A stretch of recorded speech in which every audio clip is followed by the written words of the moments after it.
l'aube.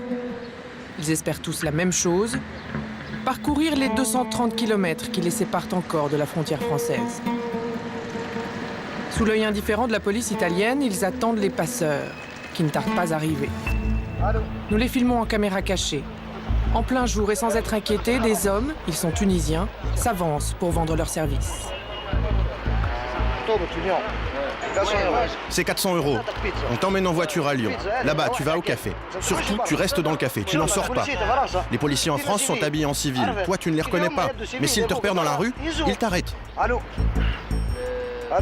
L'homme se vante d'avoir déjà fait passer 900 clandestins, principalement vers la France. La police italienne l'a déjà arrêté, puis relâché, après s'être rendu à ses arguments, dit-il.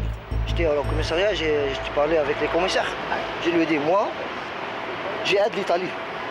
Oui, j'ai aide l'Italie parce que tout le monde, ils ont sorti d'ici pour aller en France. Moi, je vais sauver ces gens. Et puis, j'ai sauvé l'Italie, parce que l'Italie, elle ne veut pas que ces gens restent là. Il m'a dit, oui, t'es en règle, allez, partez. Parmi les clandestins ce jour-là, il y a un jeune homme tunisien de 19 ans. Il s'appelle Eitem. Il vient de vivre les 15 jours les plus éprouvants de son existence. 15 jours de périple entre la Tunisie et l'Italie. Sans se soucier des policiers qu'il croise sur sa route, Eitem part se reposer dans un appartement mis à sa disposition par les passeurs. Un petit 3 pièces, volet clos. Ici, une quinzaine de voyageurs en transit attendent le signal de départ. Ah, maman, si tu savais, si tu savais. Les visages sont fatigués. Depuis leur départ de Tunisie, c'est la première fois que les clandestins s'installent dans un endroit presque confortable pour passer la nuit.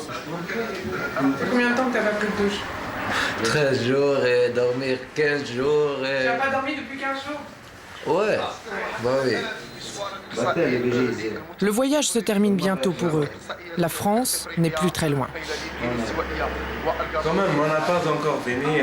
On dit qu'on a fini, qu'on passe La France. la frontière en France. Personne ne reste longtemps ici.